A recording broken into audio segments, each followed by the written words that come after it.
আমার বাবাকে খুন করার অপরাধ ও আমার মাকে ধর্ষণ করে খুন করার অপরাধ হিসেবে আমি আপনাকে সামান্য শাস্তি দিলাম। বিভান খান মাটিতে পড়ে যায়। বেরিয়ে আসে এক এক করে সবাই। বিভান খানকে দয়া দেখানোর এখানে কেউই নেই। সবাই তার নির্মম অবস্থা দেখে চুপ করে আছে। নিজের বোনটাও শান্তি পাচ্ছে ভাইয়ের মৃত্যুতে। বিভান খানের কাছে এসে মালিনী বলে, কর্মফল এমন পেয়েছো যে আজ তোমার বিদায় বেলার কারো মনে তোমার জন্য হাহাকার নেই। তোমার বিদায় দেখে সবাই শান্তি পাচ্ছে ভাই। নিজের পরিচয় এমন করেছো যে কেউই তোমার শেষ যাত্রায় এসে একটু কান্না করলো না। এই জীবনের মূল্য কোথায়? বলেই উঠে চলে আসে মাহমুদ সর্দারের পাশে। বিভান সর্দারের নিঃশ্বাস চলছে। যারা এগিয়ে এসে রুদ্র ও জেসির সামনে দাঁড়ায়। সবার দিকে তাকিয়ে বলে, আমাকে আদালতে নিলেও আপনি আপত্তি করব না। রুদ্র জেসিকে ইশারা করে। জেসি ওর লোকদের জানায়, এই কেসকে এমনভাবে সাজাও যেন মিসেস জারার কোনো অন্যায় নেই। Okay ma'am. হিয়া ভ্রুকুচকে তাকালো। তার মানে জেসি কোনো অফিসার। মনে মনে বলে, বাপ্পা নষ্টপুরুষ তাহলে একটা অফিসারের সাথে ডেটিং করে, তাতে আমার কি? আমি ওর থেকে ভালো কাউকে জোটাবো। অনেক হয়েছে নিজেকে একা রেখে শাস্তি দেওয়া। আমি এবার উল্টো নিজের খুব দেখব। রুবি ভিতরে এসে বলে, ভিডিও করেছি আমি, এগুলো এডিট করে পাঠিয়ে দিব। সবাই এক একজনের দিকে চাচাই করে নেয়। রুদ্র যে হিয়ার দিকে চোখ রাখে, হিয়া মুখ ভেঙচি দিয়ে মায়ের কাছে এসে বলে, শেষমেশ ভাইয়ের মায়াবতীর ইচ্ছে পূরণ হলো। এবার দ্রুত চলো, আমার ভাগ্নের কাছে যাব তো, তাড়াতাড়ি। যে যার মতো কথা বলছিল। মোহন সর্দার চেয়ে আছেন মায়ার দিকে। তার বাবার ইচ্ছা অনুসারে মায়া রাজের মিলন হয়েছে। সবাই সবার স্থান থেকে ঠিক ছিল, শুধু তিনি ভুল ছিলেন। আজও মনে আছে মায়া মানে তার মেয়ে মোহনার আর্তনাদ। নিজেকে ঠাই দাঁড়িয়ে রাখলেন এক জায়গায়। ওদিকে বিভান খানকে উঠিয়ে নিয়ে যাওয়া হচ্ছে। নিঃশ্বাস আছে এখনো তার। বিভান খান এবার সুযোগ বুঝে একজনের পকেট থেকে রিভলভার নিয়ে তাক করে মায়ার দিকে। মায়ার উদ্দেশ্যে হাঁপিয়ে বলেন, আমার জীবনের বড় শত্রু তুই। তুই আসার পর আমার রাস্তার কাঁটা বেড়েছে। এর আগে কেউ পারেনি আমাকে বরবাদ করতে। আজকে আমি শেষ হলেও তোকে শেষ হতে হবে। বলে যেই ট্রিগার চাপ দেয় অমনি রাজ আসতে নেয় মায়ার সামনে, কিন্তু মায়া রাজকে ধাক্কা দিয়ে সরিয়ে দেয়। এরই মধ্যে মোহন সর্দার দ্রুত এসে দাঁড়ালেন মায়ার সামনে। ঠিক তখনই শাহানা পারভিনকে হুইল চেয়ারে করে আনে আয়রা। আদ্র একবার জানিয়েছিল বিভান খানের খেল খতম, শাহানা পারভিনকে নিয়ে এজন্যে আসে। শাহানা পারভিন আদো আদো কণ্ঠে জানায় সে এখানে আসবে, না হলে অস্থির হয়ে যাচ্ছিলেন তিনি। নীরব পরিবেশে হুইল চেয়ারে শব্দ পেয়ে সেদিকে চোখ রাখে মায়া। মোহন সর্দার নিজেও আহত অবস্থায় ভাঙা কাঠের দরজার দিকে চোখ রাখেন। নিজের প্রথম বউকে দেখে তিনি নিজের দিকে একবার তাকান। শাহানা পারভিন সেদিন হাঁপাতে হাঁপাতে বলেছিলেন, সন্তানের দিকে তাকিয়ে সংসার করি মোহন। বিয়ে যখন করেছো এটাকে ধরে রাখতে হয়। আমার তো দোষ নেই, তুমিই তো নিজের ইচ্ছার বিরুদ্ধে বিয়ে করেছিলে। এখন আমাকে ছেড়ে দিতে চাও কেন? মেয়েদের নিয়ে আমি কোথায় যাব? এত অনুরোধের পরও মানতে নারাজ ছিলেন। শেষ দিন শাহানা পারভিন চ্যালেঞ্জ করেছিলেন, আজ তুমি যাদের জন্য আমাকে অত্যাচার করেছো ওরাই তোমার ধ্বংসের কারণ হবে মোহন।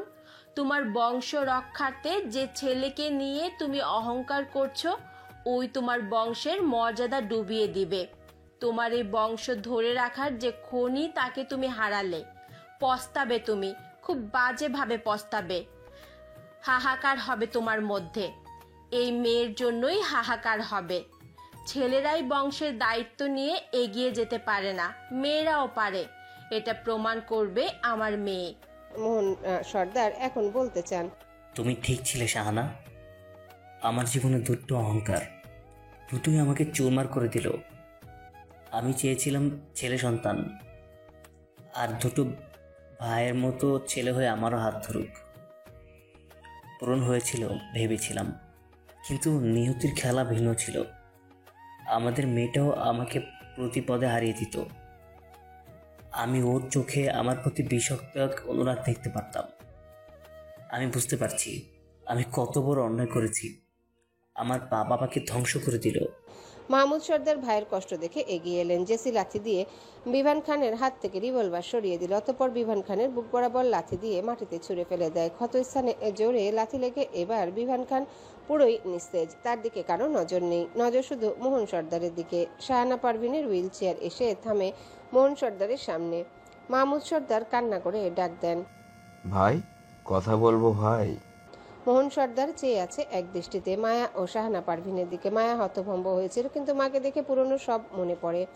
পিছু ফিরে রাজের উদ্দেশ্যে বলে, আমি হসপিটালে যাচ্ছি মন্ত্রীমশাই। মোহন সর্দারের চোখ গড়িয়ে পানি পড়ছে। শাহানা পারভিনের মাথা কাত হয়ে আছেন, ঠোঁটে হাসি নেই, কিন্তু কিছু একটার ছাপ তো আছে। চোখ তার স্থির মোহন সর্দারের দিকে। মাহমুদ সর্দার কান্না করছেন দেখে সিয়াহিয়া এগিয়ে আসে, বাবাকে ধরে রাখে। কিন্তু ভাই যতই অন্যায় করুক, ভাইয়ের মৃত্যু সহ্য করার ক্ষমতা যে তার নেই। একই মায়ের পেটের ভাই মাহমুদ সর্দার যেমনই করুক না কেন, সে তো তার ভাইকে ভালোবাসেন। পারছেন না পরিস্থিতি মানিয়ে নিতে। অ্যাম্বুলেন্সের শব্দ আসছে বাইরে থেকে। মায়া সেই শব্দ পেল, অ্যাম্বুলেন্সের দিকে চোখ রেখে অজান্তে চোখ থেকে দুফোঁটা পানি ফেললো। বাইরে আসার মূল কারণ এটাই, তার চোখে পানি জমেছে। লোকে জানে মায়া তার বাবাকে কতটা ঘৃণা করে, কিন্তু মায়া কি আসলে বাবার মৃত্যু দেখার মতো ঘৃণাটা করে? আর সবার লাশ দেখলেও একজন বাবার লাশ দেখা সম্ভব হতো না সন্তানের পক্ষে। সোজা রাস্তায় বিধ্বস্ত হয়ে শাড়ির আঁচল ধরে হাঁটছে। কল্পনা করে শৈশবের প্রথম হাসি খুশি মুহূর্ত। মোহন সর্দার বাড়িতে এসে মায়াকে কোলে নিত। মায়া ফোকলা দাঁতে হাসত। খাবে না বলে মায়ের কাছে ছুটে এসে বাবার কোলে আশ্রয় নিত।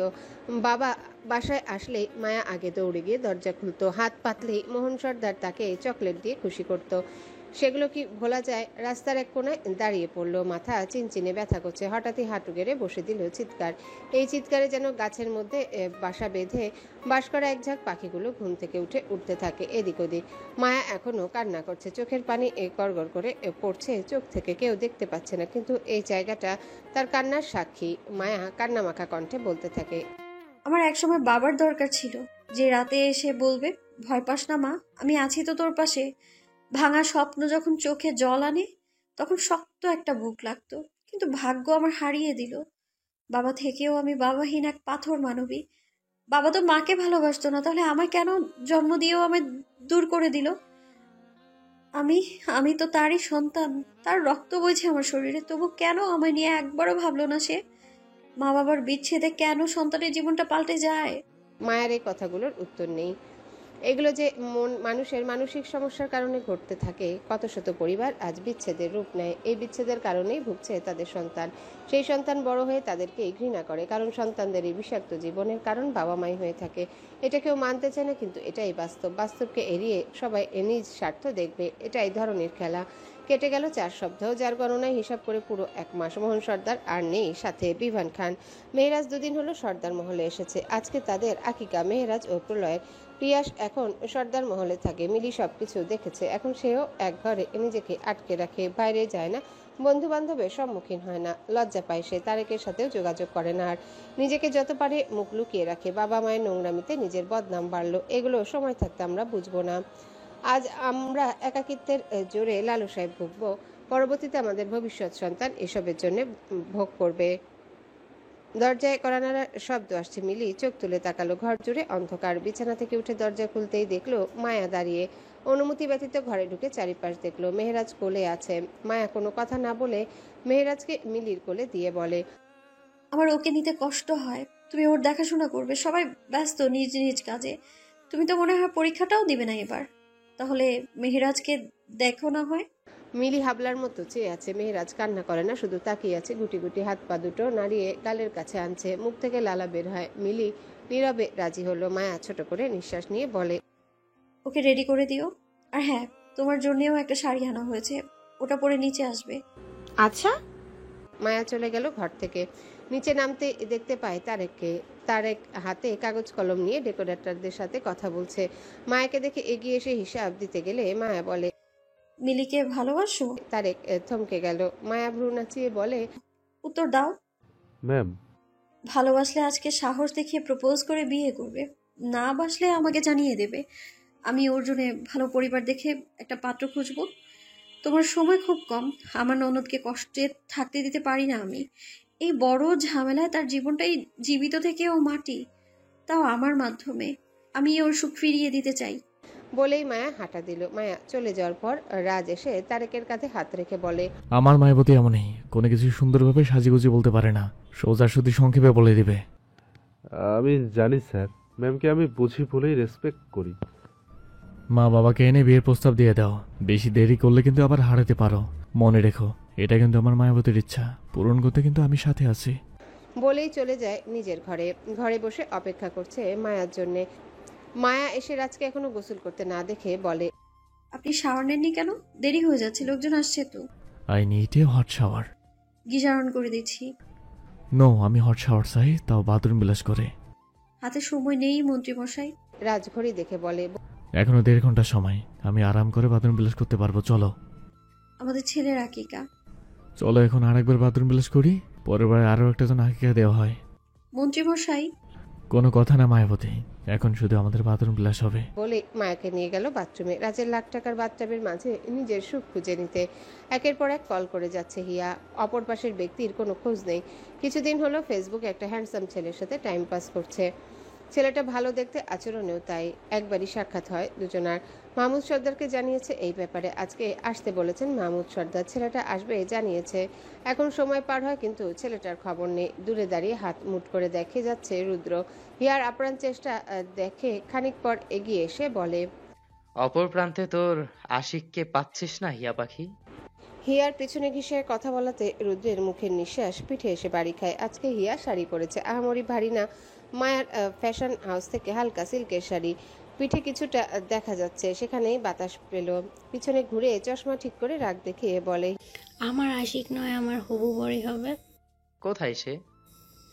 জাহান নামে। আপনার কোনো সমস্যা? না, জাহান নামে থাকলে আমার ভালোই হবে। জান্নাতের দিকে যেন নজর না দেয়, তাহলে আবারও জাহান নামে পাঠিয়ে দিব। কি বোঝাতে চাইছেন? ধরেছে? কি? ওই দেখ, কল ধরেছে। হিয়া মোবাইল কানে নিয়ে হ্যালো বলতে ওপাশ থেকে জানায়, আমি খুব অসুস্থ, আমার হাত পায়ের সব জায়গার হাড়গোড় ভেঙে গেছে, আমি হাঁটতে পারছি না। তোমার এই অবস্থা কিভাবে হলো? গাড়ি করে আনন্দের সাথে বাবা মাকে নিয়ে আসছিলাম, হুট করে দুটো গাড়ির সামনে এসে বিনা কারণে আমার উপরে উদম কেলানি দিতে থাকে। জানো তো, আমার আর চাকরিতে যাওয়া হচ্ছে না, এজন্য ওরাই চাকরির ব্যবস্থা করে দেবে, এমনকি ফ্রিতে চিকিৎসার ব্যবস্থা করে দিল। এই কেমন অদ্ভুত ডাকাত, নিজেরা মেরে নিজেরাই সার্ভিস দেয়। হিয়া বলে, তাহলে আমি আসছি। তুমি কোন হসপিটালে আছো তাড়াতাড়ি বলো। না না, তুমি এসো না, তুমি আমার জীবনে না থাকলে ডাকাত দল আরো বেশি সার্ভিস দিবে। তুমি থাকলে তো আমাকে চাকরি তো হারাতেই হবে, কবে জানি জীবনটাও হারিয়ে যায়। ডাকাতের নজর আমার দিকে, তুমি আর নজর দিও না। হিয়ার আগে গজগজ করতে বলে, তুমি বলেছিলে জমের দুয়ারে গেলেও আমার হাত ছাড়বে না, সামান্য টাকা আসতেই আমার হাত ছেড়ে দিচ্ছ। ডাকাত তো জমকে ছাড়িয়ে আমাকে সোজা কবরস্থানে পাঠিয়ে দিতে চায়, জমের দুয়ারে গেলেও বুঝে শুনে যেতে পারতাম। এটা তো বিনা টিকিটে সার্ভিস দেওয়া ডাকাত, এই সুযোগ হাতছাড়া করতে চাই না। এবার রুদ্রের দিকে তাকিয়ে রাগে ফুঁসতে ফুঁসতে বলে, কাপুরুষ, রাখ তোর ফোন। হিয়া ফোন রাখতে রুদ্রে শীষ বাজিয়ে বলে, এটাও গেল। একটা গেলে আবার আসবে। আমি মন্ত্রীর বোন, আমার জন্য ছেলের লাইন লেগে থাকে। আমি থাকতে লাইন কোথায়? দেখা তো মন্ত্রীর বোনের সে লাইন। আপনি থাকতে মানে কি করেছেন আপনি? কিছুই করিনি, আমি তো জাস্ট বলছিলাম আর কি। মেহেরাজকে নিয়ে নিচে নেমে গেল মিলি। রুদ্র উপরে তাকাতে হিয়াকে ইশারা করে বলে, আজে বাজে দিকে মন না দিয়ে এই বোনটাকে একটু সময় দে, অন্তত হ্যাপি ফ্যামিলি হতে পারবো আমরা। হিয়া হেঁটে এগিয়ে গেল মিলির কাছে। মিলিকে দেখে বলে, তোমাকে তো পুরো টেডি বিয়ারের মতো লাগছে মিলি আপু। তারেক তাকালো মিলির দিকে। আসলে শাড়িতে গৃহবধূর মতো লাগছে। মিলির দিকে অপলক দৃষ্টিতে চেয়ে আছে। মিলি নেই আশেপাশে, তাকালে চোখ সরিয়ে নিল তারেক। মিলি অপ্রস্তুত হয়ে মেহেরাজকে নিয়ে বলে, ওকে একটু করে নে, আমি প্রলয়কে দেখে আসছি। হিয়া নিল মেহেরাজকে। রুদ্র অবাক হলো। মেহেরাজ হিয়ার কোলে এসে রুদ্রকে চোখ পিটপিট করে কিছু ইঙ্গিত করছে যেন। গাল হা হয়ে হাসছে, পা লাফিয়ে। হাত দুটো হিয়ার থুতনি ধরে আছে। এতক্ষণ তো এমন করছিল না মেহেরাজ। হিয়ার কোলে এসে এমন করছে কেন, তা আবার রুদ্রের দিকে তাকিয়ে। সবাই উপস্থিত মেহেরাজ সর্দার ও প্রলয় সর্দারের আকিকার দাওয়াত খেতে। এখন রাত 9টা। আকিকার অনুষ্ঠান শেষ, অতিথিরা সবাই চলে গেছে। এখন শুধু সর্দার মহলের সবাই, আর বাইরের বলতে বীর ও তারেক আছে। বীরের দিকে তাকিয়ে রাজ বলে, তোর মন খারাপ রাখার দরকার কি তাই তো বুঝতেছি না। যেটা হয়েছে ওটাতে মামার দোষ ছিল, তোর না। তোর বউকে ফেরত আন। হুট করে বললেই হয় না রাজ, পরিস্থিতি এমন যে এখন আমি জানেমনকে ফেস করতে পারছি না। আর সে তোমাকে ফেস করতে লজ্জা পাচ্ছে, কারণ তোমার বাবাকে খুন করেছে তাই। বীর চোখ তুলে তাকিয়ে দেখে মায়া এসেছে মেহেরাজকে নিয়ে। বীর কোল পাতলো, মেহেরাজকে বীরের কোলে দেওয়া হলো। অতঃপর মায়া বলে, যারাকে আন্টি মেনে নিবে কিনা এটা নিয়ে যারা বিষণ্ণ। ওর কাছে মনে হয় তুমি ওকে মানবে না ভাই। তোকে তো নিজে থেকে বলেছে। মায়া মাথাটা নাড়ল, যার অর্থ হ্যাঁ। বীর ভ্রুকুটি করে বলে, আমি তো ওকে বলেছি পরিস্থিতি যেমনই হোক আমাকে জানাতে। ভাই এটা তোমাদের নিজস্ব বাবা মায়ের ব্যাপার ছিল। যারা তোমাকে প্রথমে ব্যবহার করতে চেয়েছিল, কিন্তু ও আসলে তোমায় ভালোবাসে। তুমি মনে করো ও শুধু প্রতিশোধ নিয়েছে, কিন্তু ও তোমায় ভালোবেসেছে। ভালোবাসা যদি না থাকতো তাহলে এই প্রতিশোধ এত দূর এগোতো না, বরং এই কাজগুলো আমরা অনেক আগেই নিজেদের মাধ্যমে শেষ করে দিতাম। আমাদের উদ্দেশ্য ছিল প্রতিশোধ নেওয়া। কিন্তু যারা যখন জানতে পারে তোমার এই দেশের প্রতি কিছু করার আগ্রহ আছে, তখন আগেও তোমার কাজটাকে মূল্য দিয়েছে। যারার প্রতিশোধ নেওয়াটা একটা নেশা ছিল, কিন্তু যারার ভালোবাসা তার কাছে ব্যর্থ জীবনের অংশ। আমার আর মন্ত্রীমশাইয়ের জীবনটাও এতটা টক্সিক না যতটা তোমাদের জীবন। আমাদের বাবা মা নিয়ে কোনো কম্প্রোমাইজ নাই, কিন্তু তোমাদের আছে। এই সব কিছু ভেবেই যারা দূরে সরে গেছে। ও চায় না তুমি বা আন্টি যারাকে নিয়ে কম্প্রোমাইজ করো। রাজিয়া এগিয়ে এসে বলেন, আমি তো চাইনি মেয়েটা এভাবে আমার ছেলেকে দূরে দূরে থাকুক। আমি কোথায় কম্প্রোমাইজ করলাম? আমার ছেলে যদি সুখে থাকে তাহলে আমি বাধা দেওয়ার কেউ না। আমার ভাগ্য খারাপ, তাই আমার স্বামী একটা কাপুরুষ বের হয়। এর জন্য মেয়েটাকে দোষ দেওয়া যায় না। অবশ্যই সে তার জায়গা ঠিক। আমার বাবা মাকে এভাবে কেউ নির্যাতন করলে আমি তাকেও ছেড়ে দিতাম না। এখানে তো লোকটা নিজের বাবা মা বোন এদেরকেও শেষ করে দেয়। ওকে তো মেরে ফেলাই উচিত। আমি কেন কষ্ট পাবো? মায়া মৃদু হেসে বলে, তাহলে আপনার ছেলেকে বলুন তার জানেমানের কাছে যেতে। কোথায় ও? নিজের বাসায় আছে, যারা গেলেই দেখতে পাবে। মেহেরাজকে নিয়ে উঠে দাঁড়ালো বীর। হাতের কাছে রুদ্রকে পেয়েছে, তাই রুদ্রের কোলে দিল। তারপর সোজা চলে গেল। এদিকে মেহেরাজ রুদ্রের মুখের দিকে তাকিয়ে হেসে দেয়। রুদ্র নিজেও হাসে, কিন্তু আচমকা হিসু করে দিল রুদ্রের কোলে। প্যাম্পার্স পরানো নেই মেহেরাজের। একটু আগেই মায়া প্যাম্পার্স খুলে দেয়। বাচ্চাদের অতিরিক্ত প্যাম্পার্স পরানো উচিত না, তাই এদিকে মেহেরাজ এই আকাম করে দিবে এটাও ভাবতে পারেনি কেউ। গন্ধে রুদ্র নাক মুখ কুচকে বলে, ব্রো, তোমার ছেলে আমার কোলে হিসু করে দিয়েছে। হিয়া মিটিমিটি হাসলো, বিড়বিড় করে বলে, ঠিক কাজ করেছিস। মেহেরাজ কান্না শুরু করে দেয়। ভেজা গায়ে বাচ্চারা থাকতে পারে না। মেহেরাজ হিসু দেবার পরেই কান্না করে দেয়।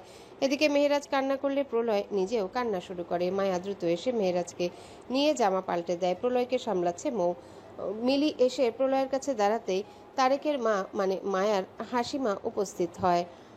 মায়া পোশাক পাল্টিয়ে নিচে এসে দেখলো উনি ঢুকছেন। মায়া মৃদু হেসে রাজকে ইশারা করে। রাজ এগিয়ে গিয়ে স্বাগতম জানিয়ে বলে, আপনি তো দেরি করে ফেললেন। তারপর সার্ভেন্টদের ইশারা করে নাস্তা দেওয়ার জন্য। হাসিমা এসে মায়ের কাছে দাঁড়িয়ে মেহেরাজকে দেখে বলে, মাশাআল্লাহ বাচ্চাটা। তুমি কেমন আছো হাসিমা? আমি ভালো আছি, তুমি কেমন আছো? এই তো ভালো। নাও তোমার নাতিকে কোলে নাও। আর দেখো আমার মাও তোমার সাথে দেখা করবে বলে অপেক্ষা করছে। শাহানা পারভিনের দিকে ইশারা করে মায়া হুইল চেয়ারে করে এসেছেন। শাহানা পারভিন কথা বলতে পারেন, এখন সবকিছু বোঝেন, কিন্তু হাঁটতে পারেন না, প্যারালাইজড আছেন তিনি। হাসিমা সালাম দিতে উত্তর দিল শাহানা পারভিন। তারপর বলেন, আমি কিন্তু কনের মা হই, তাই আমাকে আপনার বেআইন ভাববেন। মিলি নরম চাহনি দিয়ে দেখছে, চোখটা তার তারেকের দিকে। হাসিমা ম্লান হেসে বলে, আমার ছেলেটার সব কিছু জেনেও যে আপনারা আপনাদের মেয়ের জন্য নিতে রাজি, এটাই তো সৌভাগ্য। মিলি একবার করে সবার দিকে তাকালো। হাসিমা আবারও বলে, তাছাড়া আপনাদের মেয়েটা আমার ছেলেকে এমন অতিষ্ঠ করেছে যে এখন সে ঘুমের মধ্যেই বলে আজকে কোথায় ঘুরতে যাবে, ম্যামের অনুমতি নিতে হবে। এভাবে লাফালে পড়ে যাবে। মিলি, আমাকেও তো দেখতে হবে কে সেই মিলি। মিলি চমকে উঠল। মালিনী খান এসে মিলিকে নিয়ে দাঁড়ালেন হাসিমায়ের সামনে। হাসিমা বুঝে নেয় এটাই তার ছেলের মন জয় করা মেয়ে। হাসিমা মিলির থুতনি ধরে বলে, এই তাহলে সেই মেয়ে যে আমার ছেলেকে ব্ল্যাক ডায়মন্ড বলে মাথা খেয়েছে। সবাই হেসে দেয়। লজ্জা পায় মিলি। তারেকের দিকে আবারও চোখ রাখলো। তারেক চোখ নিচে রেখে নিজেও হাসে। হাসিমা প্রস্তাব দিলেন, আমার বৌমা হয়ে থাকতে আপত্তি আছে নাকি? মিলি মিশে গেল মালিনী খানের মধ্যে। মাহমুদ সর্দার হেসে দিয়ে বলেন, আপত্তি করবে কেন? আমরা তো তার মন বুঝে পদক্ষেপ নিয়েছি। এর দোটানার ভালো লাগে না। ছেলেমেয়েরা মন খুলে আমাদের সামনে চলাফেরা করবে, এটা তো আমাদের ভালো লাগা। মিলিমায়ের সুখ এখন আমরা দেখব। তার সুখ আপনার ছেলের মাঝেই, তাই আমরা ধুমধাম করে আয়োজন করতে চাই। মিলি বাধা দিয়ে বলে, না বড় বাবা। ভ্রু কুচকে গেল সবার। তারেক আতঙ্কের সাথে তাকালো। রাজ জিজ্ঞাসা করে, আমি কোনো অনুষ্ঠান করে বিয়ে করতে চাই না। বিয়েটা আনুষ্ঠানিকভাবেই হবে, 5 স্টার হোটেল বুক করা হবে। আমাদের সর্দাররা কোনো কিছুতে কমতি রাখবে না। এবার শুধু মা বাবারা মিলে তারিখ ঘোষণা করে দেবে। কিন্তু ব্রো। হাত উঁচিয়ে মিলিকে থামালো রাজ। তুমি যে সমাজকে ভয় পাও সেই সমাজ আমার ইষ্টায় চলে, তাই এতটা আতঙ্কে জীবনযাপন করার কোনো মানেই নেই। মিলির এক পাশে মালিনী খান ছিল, এখন মায়া এসে আরেক পাশে দাঁড়িয়ে বলে, তোমার আমার জীবন একই রাস্তার দিকে এগিয়ে গেছে, কিন্তু আমাদের চলার রাস্তাটা ভিন্ন ছিল। আমার জীবনে যেমন মন্ত্রীমশাই এসে সবকিছু সোজাসাপটা করে দেয়, ঠিক তোমার ব্ল্যাক ডায়মন্ড তো আছেই তোমায় আগলে নিতে, তোমার রাস্তাটা সোজাসাপটা করে দিতে। ভয় না মিলি, মজবুত এক আত্মবিশ্বাস রাখো নিজের মধ্যে, সততার সাথে সম্মুখীন হতে শেখো। কেউ তোমায় কষ্ট দিতে পারবে না। সিয়া আর হিয়া দুজনে মন দিয়ে শুনছে। কথাগুলো সবার মনকে ছুঁয়ে নেয়। মাহমুদ সর্দার এবার হিয়ার দিকে ফিরে বলেন, তোমার হবু বর কোথায়? জাহান্নামে। রাজ পাশ থেকে হেসে দিয়ে বলে, তোমার নাতি তোমার হবু জামের গায়ে হিসু করে দিয়েছে, তাই পাঞ্জাবি পাল্টাতে গেছে বাবা। আমি আসলটার কথা বলছি না, যেটাকে আমার মেয়ে আনতে চেয়েছিল ওটার কথাই বলছি। তোমার মনে হয় আমার মতো মন্ত্রী বোন হয়েও যার পেছনে একটা ছেলে ব্যতীত আর কোনো লাইন নেই, তার হয়ে কোনো পাত্রপক্ষ এই বাড়ি তো দূর, এই এলাকার সীমানায় আসবে? ওটা কেউ হাসপাতালে পাঠিয়েছেও? আমি নাকি? আমার কি কোনো কাজ নেই? নিজের বউ রেখে অন্যের বউ নিয়ে পড়ে থাকবো? যার হবু বউ সেই পাঠিয়েছে হাসপাতালে। মাহমুদ সর্দার এবার সামনের দিকে তাকিয়ে বিয়ের ডেট ঠিক করতে ব্যস্ত। নিজে ঘরে বসে আছে যারা, মুখটা জানালার দিকে, বিষণ্ণ মনে স্থির নয়নে। আচমকা যারার পিছন থেকে কেউ তাকে আষ্টে পৃষ্ঠে আঁকড়ে নেয়। যারার কানের লতিতে কামড়ে ধরে। যারা চোখ বন্ধ করে বলে, হ্যান্ডসাম। যারাকে ঘুরিয়ে নিজের দিকে ফিরিয়ে জানালার গ্রিলে দুই হাত নিজের এক হাতের মাঝে ধরে নেয় বীর।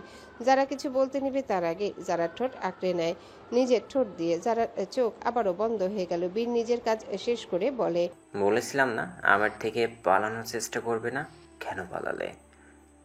যারা চোখ মেলে কিন্তু ঠোঁটের পাতা দুটো বন্ধ করে রেখেছে। বীর হালকা ধাক্কা দিয়ে বলে, উত্তর দাও। আমার কিছু করার নেই যে। কিছু করতে কে বলেছে? শুধু আমার সাথে থাকতে বলেছি তোমাকে। আমার থেকে দূরে যাওয়ার কল্পনা নেক্সট টাইম করলে তোমার ঠ্যাং আমি ভেঙে ফেলে রাখবো। খোড়া হয়ে যাব তো। এমন পালাই পালাই করতে থাকা বউয়ের থেকে ভালো খোড়া বউ করে নিজের কাছে রাখা। অন্তত পালাতে সাহস পেলেও পালাতে অক্ষম থাকবে। মা মানবে না আমাদের। মানবে? তোমাকে বলেছে? হুম। হ্যান্ডসাম। হুম। I love you. হুম। উত্তর দেবে না? না। কেন? কারণ আমি উত্তর দিব না তাই। ভালোবাসি জানাতে আপত্তি কোথায়? সবাই তো ভালোবাসি বলে, সংসার করে। আমি না হয় ভালোবাসি না বলেই সংসার করি। আমাকে কষ্ট দিচ্ছ তুমি। গা ঝাড়া দিয়ে দূরে সরিয়ে বলে, যারা ঠোঁট প্রসারিত করে বীর জারার দিকে শীতল চাহনি দিয়ে দেখলো। যারা কাঁপছে, চোখ থেকে পানি ঝরছে। যারার হাত ধরে হাঁচকা টানে নিজের বুক বরাবর এনে যারার গলার কোনায় মুখ গুজে নিঃশ্বাস নেয়। বীরের এক এক নিঃশ্বাস যারাকে উন্মাদ করে দিচ্ছে। হালকা হালকা কেঁপে উঠছে যারা। বীর মাথা উঁচু করে বলে, কষ্টটা কি কমেছে মিসেস খান ওরফে আমার জানেমান? যারা উত্তর না দিয়ে সোজা বীরের ঠোঁট আঁকড়ে নেয়। আজ মিলন হলো বীর জারার। 15 দিন পর আজ মিলি ও তারেকের বিয়ে। মিলির অনুরোধে 5 স্টার বুক করে নিরাজ। বাসায় ধুমধাম করে বিয়ের ব্যবস্থা করা হলো। সকালে গায়ে হলুদ দিয়ে রাতে বিয়ে। অন্যান্য অনুষ্ঠান করবে না মিলি। পরিবারের সাথে নিজের মতো সময় দিবে জানিয়েছে। অনুষ্ঠান করলে সবার ব্যস্ততা বাড়ে। বিয়ের আগে মিলি চায় না তার আশেপাশে সবাই ব্যস্ত থাকুক, যতটুকু সময় আছে তার কাছেই থাকুক। মিলির মনের অবস্থা এমন যে ও শুধু আড্ডা দেওয়ার মানুষ চায়। এই কয়েকদিন ধরে মায়া, মৌসিয়া ও হিয়া অনেক সময় দেয় মিলিকে। মিলির কষ্ট অনেক কমেছে, কিন্তু মনের মধ্যে কিছু তো জমা আছে। মা বাবাকে হারানোর কষ্টটা অপ্রকাশ্য। একাকিত্বে মনে ঠিকই আসে। বিয়ের অনুষ্ঠান শুরু। বরপক্ষ এসেছে মাত্র। বরপক্ষ বলতেই তো তারেক, হাসিমা, মায়া ও বীরের গার্ডগুলো। পরপর দুটো দোলনা রাখা। ওখানেই আছে সর্দার বংশের দুই রত্ন, মেহেরাজ সর্দার আর প্রলয় সর্দার। মাহমুদ সর্দারের দুই রত্ন একে অপরের সাথে মিলেমিশে আছে। দুই ভাই একসাথে হাসে, আবার একসাথেই কান্না করে। তবে মেহেরাজ কান্না করলে প্রলয় ঠোঁট উঁচিয়ে এগিয়ে এসে মাম দেয়। মেহেরাজ কান্না না থামালেও প্রলয় এমন করবেই। এগুলো মাহমুদ সর্দার ও মালিনী মিলে দুই নাতিকে প্রশিক্ষণ দিয়ে অভ্যস্ত করেছে। ওদেরকে দেখে অনেকেই কানে কানে হেসে হেসে কথা বলছে। মিলি ও তারেককে দুই ঘরে রাখা। ওদেরকে কবুল পড়ানোর পর একসাথে আনা হবে। তাই সবাই এখন একটু করে প্রলয় ও মেহেরাজকে দেখতে যায়। দুই ভাইয়ের ছোট্ট ছোট্ট শরীরে আর ছোট্ট সাদা পাঞ্জাবি, কিন্তু দুজনেই থাকে শুইয়ে, না হলে কারো কোলে। বিয়ে শেষ হলে মিলিকে নিচে নিয়ে আসে সিয়া ও হিয়া। মিলিকে বউয়ের আসনে বসিয়ে দেয়, তারেককে বসানো হয় মিলির পাশে বরের আসনে। দুজনে একসাথে বিভিন্ন ভঙ্গিতে ছবি তোলা হচ্ছে। এর মধ্যে জানানো হয় কনের বাড়ির তরফ থেকে ডান্স পারফরমেন্স করতে আসবে রৌদ্রদীপ রুদ্র, যেটা শুনে হিয়া মুখ ভেঙচি দিয়ে পাশে তাকাতে দেখে জেসি। আজকে মেয়েটা লেহেঙ্গা পরেছে, দেখতেও আকর্ষণীয়। নিজের মুখে হাত দিয়ে অনুভব করছে কোনো কিছু কমতি আছে কিনা। কনুই দিয়ে সিয়াকে গুঁতো দিয়ে বলে, আমার মুখে সব ঠিক আছে। হ্যাঁ আছে তো, সুন্দর লাগছে তোকে। বাব্বা, ভুটকি আজকে দেখছি আমার প্রশংসা করছে। থাপড়ে গাল করে দেব লাল। আমি এখন শুকিয়েছি, দেখতে পাচ্ছিস না? তোর বাবা সম্পত্তি পেয়েছিস যে আমার গালকে লাল করবে? আমার বাবা সম্পত্তি না তো কি? বাবা তোকে পৃথিবীতে আনতে না চাইলে তুই আসলি কিভাবে? মূর্খ ডাক্তার। চুপ। এই তুই চুপ। সর তুই, তোর সাথে কথা বলার রুচি আমার নেই। যা ভাগ এখান থেকে। রুদ্র ভাই ড্যান্স করবে, দেখবো আমি। তোর দেবর হয় তো? তোর হবু জামের দিকে চোখ রাখ। তোর সমস্যা কি রে? আমার সমস্যা তোর নজরে দোষ আছে দেখে। যা ভাগ সামনে থেকে। নিজের শখের পুরুষ ড্যান্স করবে দেখে জেলাস? Jealous my foot. দেখাই যাচ্ছে। হিয়া আরো কিছু বলতে নেবে, এর মাঝে হলরুম জুড়ে বাজতে থাকে। রুদ্র ডান্স করে ছুটে আসে হিয়ার পাশে। হিয়াকে উদ্দেশ্য করে গানের তালে ডান্স করে। হিয়া অবাক হয়ে দেখছে। অবশেষে ডান্স শেষ করে আচমকাই সবার সামনে একটা গোলাপ দিয়ে হাঁটু গেড়ে বসে রুদ্র বলে, উইল ইউ ম্যারি মি হিয়া পাখি? হিয়ার যেন সবকিছু অন্যরকম লাগছে। রুদ্র যেমন কাণ্ড ঘটাবে বুঝতে পারেনি। আশেপাশে সবাই উৎসাহ দিয়ে বলে সে ইয়েস। হিয়া রুদ্রের চোখের দিকে তাকিয়ে আছে। রুদ্রের ঠোঁটে হাসি। যারা উৎসাহ দিয়ে বলে, আরে রুদ্রের হিয়া পাখি, হ্যাঁ বলে দাও। কি সুন্দর করে ডাকছে হিয়া পাখি। হিয়া ঠোঁটে হাসি রেখে হ্যাঁ বলতে নিবে, অমনি সামনে জেসিকে দেখে ফোন টিপতে টিপতে এদিকে আসছে। জেসির এদিকে কোনো মন নেই। সে তার মতো নিজের হবু বরের সাথে মেসেজ করছে, কিন্তু হিয়ার মাঝে তো অন্য কিছু জানা ছিল। হিয়া চিৎকার করে জানায়, না, আমি আপনাকে বিয়ে করব না। সিয়া এসে হিয়ার মাথায় চাপড় মেরে বলে, তোর রুদ্র ভাই আমাকে ভালোবাসে। নষ্ট পুরুষকে ওকে ভালোবাসতে জানে, ওরা ডিম জানে। আহান সর্দার কিছু না বুঝে মাহমুদ সর্দারের দিকে তাকালেন। মাহমুদ সর্দার এসে রাজকে বলেন, আহান, অপমান হচ্ছে, এটা কিন্তু মেনে নেওয়া যায় না। রাজ একবার মাহমুদ সর্দারের দিকে চেয়ে আবারও এগিয়ে এসে হিয়াকে বলে, তোরকে দেখে মনে হলো রুদ্র নষ্ট পুরুষ? হিয়া যে সকলের সামনে রাগ ক্ষোভ নিয়ে নিজের মনের কষ্ট ঝেড়েছে, এটা সে মাথায় রাখেনি। সবার দিকে চোখ রেখে আহান সর্দারকে বলে, আম সরি মেজু বাবা, তুমি আমার ব্যবহারে কষ্ট পেয়েছো জানি, কিন্তু তোমার কাছে আমি মাপ চাইছি। তোমাকে আঘাত করতে আমি চাইনি। এতগুলো বছরে আহান সর্দার হিয়াকে খুব ভালোভাবে চিনেছে। হিয়া খুবই শান্ত, ভদ্র, চুপচাপ স্বভাবের মেয়ে। উপন্যাসে মগ্ন থাকা মেয়েটি খুব কম নিজের বুদ্ধিমত্তা প্রকাশ করে। হুট করে যে নিজের ছেলেটাকে নষ্ট পুরুষ বলবে এমন মেয়ে হিয়া না। আবার নিজের ছেলের প্রতিও বিশ্বাস আছে। এখানে যে কাহিনী ভিন্ন অনুমান করতে পেরে হিয়ার মাথায় স্নেহের হাত রেখে বলে, তোমার কেন মনে হলো আমার ছেলে তোমাকে ভালোবাসে না? হিয়া সরাসরি সবার সামনে বলে দেয়, কারণ আমি দেখেছি উনি ওই অফিসারের সাথে ডেট করে। তাছাড়া একটু কান পাতো। আহান সর্দার ও বাকিরা ভ্রু কুচকে তাকায়। হিয়া বলে, কান নিচে করো, নিচে করো। আহান সর্দার ঝুঁকে কান পাতলেন। সবাই অবাকের সাথে তাকালো। হিয়া কানে কানে বলে, আমি যেখানেই যাই এক এক মেয়ের সাথে তোমার ছেলেকে দেখি। শুধু ওই অফিসারকে ডেট করে না, আরও আছে, আজে বাজে জায়গায় যায় তোমার ছেলে, এসব ছাই পাশ খায়। এখন ছেলেকে নষ্ট পুরুষ বলবো না তো কি বলবো? আমাকে কেন আগে বলোনি এগুলো? এই ছোকরাকে আমি ঘর থেকে ত্যায্য করে দিতাম। সবাই অবাক। রুদ্র উঠে দাঁড়িয়ে বলে, আমি আবার কি করলাম? নষ্টামি করে বেড়াও বাইরে তুমি। নষ্ট পুরুষ হয়েছো দিন দিন। কি এক এক দিন এক এক মেয়ের সাথে বাইরে ঘুরো, আবার এখন একটা ফুলের মতো নিষ্পাপ মেয়ের জীবন নিয়ে খেলতে চাইছো? সাহস তো কম না। আমার ভার্সিটিতেও যায় মেয়েদের সাথে গল্প করতে। আহান সর্দার চোখ বড় বড় করে রুদ্রর দিকে ফিরে বলে, ছি ছি ছি ছি ছি। রুদ্র এবার মুখ খুলে, আরে বাবা, কিচ্ছু বলার আগে জেনে তো নাও। আমি ইনভেস্টিগেশনের জন্য যাই, ওরা ক্রিমিনাল ছিল। দেখেছো মেজ বাবা, তোমার ছেলে ক্রিমিনালদের সাথে ডেট করে। একটু থেমে হিয়া নিজের মুখে আওড়ায়, ক্রিমিনাল? হ্যাঁ ক্রিমিনাল। রাজ পাঁচফোড়ন দিতে বলে, শেষমেশ ডেট করতে ক্রিমিনাল খুঁজে পেলি ভাই? মেয়ের কি অভাব ছিল? ঘর পোড়ার মধ্যে আলু পোড়া দিও না ব্রো, আসামি ধরতে এমন একটু করতেই হয়। আমাকে এত বউ ছাড়া কোনো নারীর সাথে থাকতে হয় না আসামি ধরতে। তুমি তো ঘোষণা দিয়ে ঘরে বসে থাকো, তদারকি তো আমাকেই করতে হয়। যদি বাইরে না ঘুরতাম তাহলে তোমার আসামিদের বের করতাম কিভাবে? হিয়া সবাইকে উদ্দেশ্য করে বলে, আসলে কাহিনীটা কি? মায়া এগিয়ে এসে বলে হিয়াকে। হিয়া সব শুনে রুদ্রের দিকে এগিয়ে এসে দাঁড়ালো। রুদ্রর হাতের ফুলটা নিচের দিকে ঝুঁকে রাখা, সেই ফুল নিজ হাতে নিয়ে মাহমুদ সর্দারের উদ্দেশ্যে বলে, তোমার মেয়ের যা বানাতে আপত্তি আছে নাকি বাবা? ঘুরিয়ে ফিরে না বলে সরাসরি বলে দে রুদ্র ভাই আলাবু, মেরে দিল মে লাড্ডু ফুটা। রাজের কথা শুনে সবাই হেসে দেয়। মাহমুদ সর্দার জানান, আমার তো আরো ভালো, দুটো মেয়ে এখন আমার বাসায় থাকবে, এর থেকে আনন্দের কিছু হয় নাকি? আন সর্দার হেসে দিয়ে বলেন, হিয়া মামুনির তো পরীক্ষা চলছে, এই 1 মাস পরীক্ষা দিয়ে নিক, আমরা না হয় এর মধ্যে বিয়ের কাজ শুরু করে দেব। সিয়া তাকালো আদ্রর দিকে, তারপর আহান সর্দারের উদ্দেশ্য করে বলে, আপনার বড় ছেলে কি এবার বিয়ে করার সময় পাবে, নাকি এখনো তার কাজ আছে? আগে এটা শির হয়ে নিন। বারবার ডেট দিয়ে পিছিয়ে রাখার থেকে একেবারে তার থেকেই ডেট নেবেন বলে সিয়া উপরে চলে যায়। আহান সর্দার এবার আদ্রের উদ্দেশ্যে বলেন, এবার অভিমান ভাঙাও। হিয়া পাখি, ভালোবাসিস আমাকে?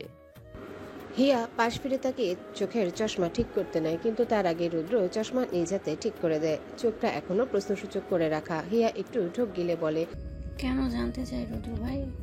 রুদ্র ঠোঁট কামড়ে হাসে, উত্তর দিল না তাকে, উল্টো প্রশ্ন ছুড়ে দিল। কিছুক্ষণ পর গম্ভীর দৃষ্টি রেখে বলে, আমি ভাই না হবু জামাই। এতদিন ভাই ডাকতে রাখতে অভ্যস্ত বদলা, বিয়ের পর বদলাবো। হ্যালো বন্ধুরা, পরবর্তী পার্ট খুব তাড়াতাড়ি আসবে, তো সবাই অপেক্ষায় থাকো। আর চ্যানেলটি যারা এখনো সাবস্ক্রাইব করোনি তারা পরবর্তী পার্ট দেখার জন্য চ্যানেলটি সাবস্ক্রাইব করে রেখো। ধন্যবাদ সবাইকে, আমাদের সাথেই থেকো।